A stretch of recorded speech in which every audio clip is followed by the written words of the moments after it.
This is Earth. And this is ERRF 2022. Let's do it.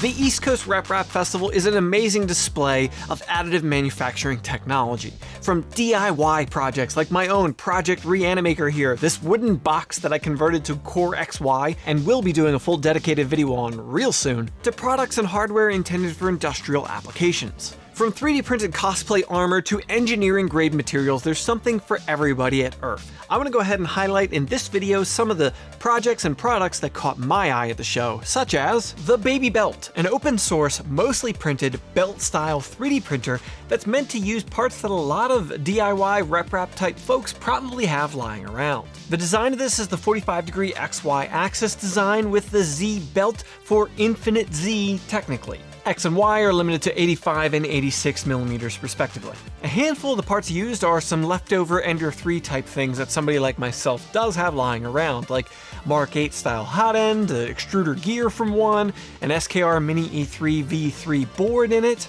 Come to think of it, I have pretty much everything I need to build this thing except for the stepper motors. Heck, this machine is using Teflon tube for these slides on the X and the Y axes. The belt itself pretty much shows it all. It's got construction paper, carpet tape, and cotton fabric, that's why it's got the fun printed designs on it, for a belt. And yeah, I've already ordered the pieces I'm missing to build one, so let me know if you want to see a video about that soon. Let's continue on with some open source project stuff. At the LDO booth, folks known for high-quality motors as well as high-quality printer kits, such as their Voron V0 and their newer Voron Trident kits, well, they had something that made a big splash on the internet recently, the Positron. If you're not familiar with that name, this is the printer that folds down to fit into a filament box, and LDO is going to be coming out with a Positron build kit soon. I've been intrigued by this idea since I first saw it hit the internet, as many of us have, so the concept that LDO is putting together a kit for the components of it is just going to make my life so much easier than self-sourcing this build. Along with that, the folks at Fadis have teamed up with the Positron team to put out a right angle hot end. This is a cast and machined heat block that turns a 90-degree corner with the molten filament. At that point, it's already melted down in liquid state, so it can be extruded in this form. It's just gonna really suck if you get a clog. Realistically, it's manageable, but it's not gonna be fun. Don't have a lot of details on the Positron kits from LDO yet. They're gonna be Q1, Q2 of 2023, most likely. Now, turning a corner into the industrial sector, we have the folks at Direct Extrusion Solutions. They were debuting a new pellet extrusion system that uses the standard RepRap, aka V6 style nozzles on it. This unit is liquid cooled, and at least for a pellet extruder, it's actually kind of compact. The idea of this system is saving on production cost. Making filament is a step added into the process. So you can just take the pellets and go right to your extruder. That's cutting that portion out of it and could save you some money. Or you can use materials that could not be turned into filament, whether they're too soft or too hard. They'd never be able to be fed because they just turn into spaghetti, or they'd break the second you try to feed them. Pellet extruding is by no means anything new, but it was interesting to see it on a more, I don't want to see entry-level scale, but a more accessible scale like this. Swinging by the MicroSwiss booth, they have the new NG direct drive extrusion system on display. Now, the first thing everybody notices here is that pancake stepper motor angled off to the side.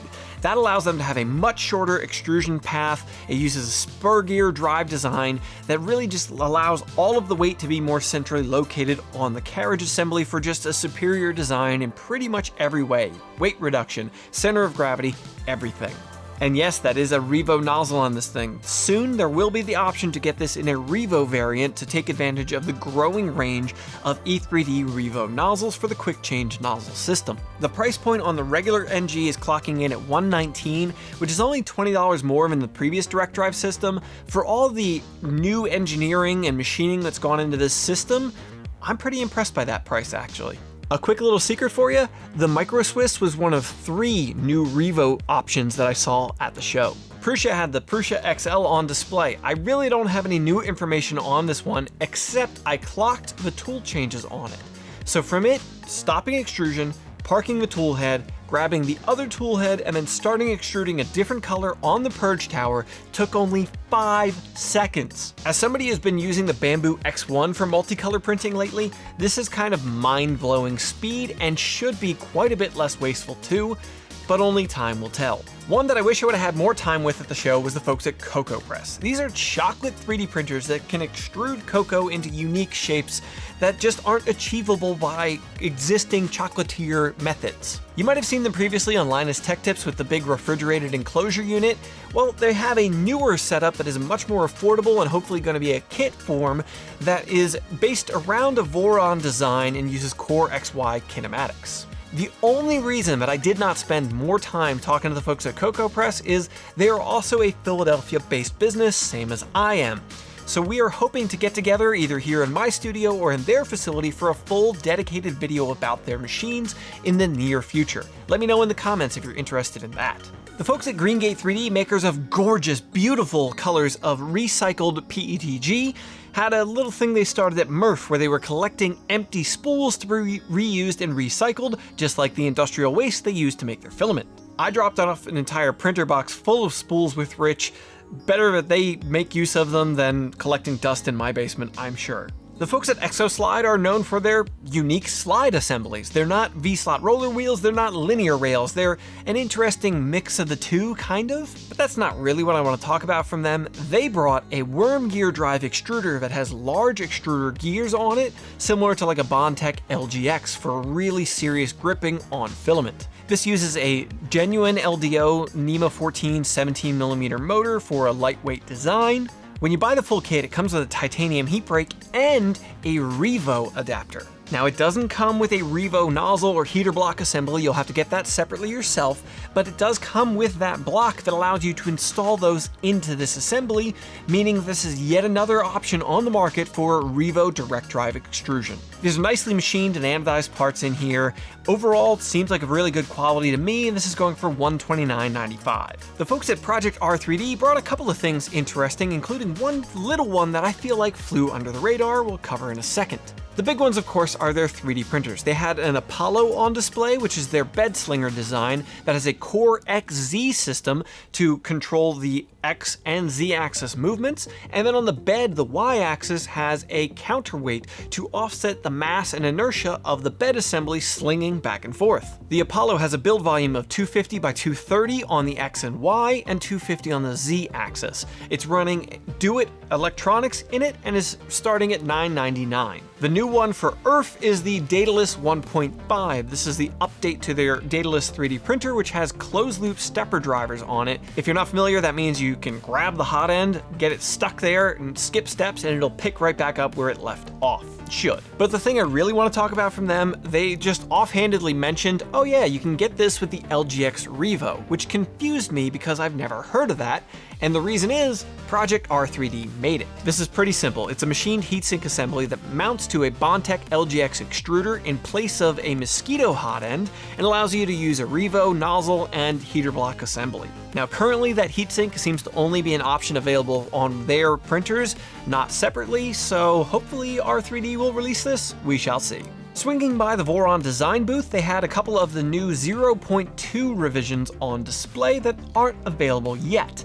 The folks that I spoke to were a little cagey about the details on what the updates were. What I can say for sure, it now has a top hat that is made out of extrusions instead of 3D printed parts, and is also hinged for easy access into the machine. The tool head is a new mini stealth burner design that has the angular design of the stealth burner, but a little simplified for the V0 format. There are the optional RGB panels to light up the inside of your machine the way you want. And some other folks have told me that there should be some improvement to the part cooling, possibly larger blower fans in the design. Looking forward to seeing the full list of updates soon for my existing 0.1 and a second 0.1 I'm going to be building in a video real soon. That's going to wrap it up for my roundup. There were so many projects, so many things to see at this show.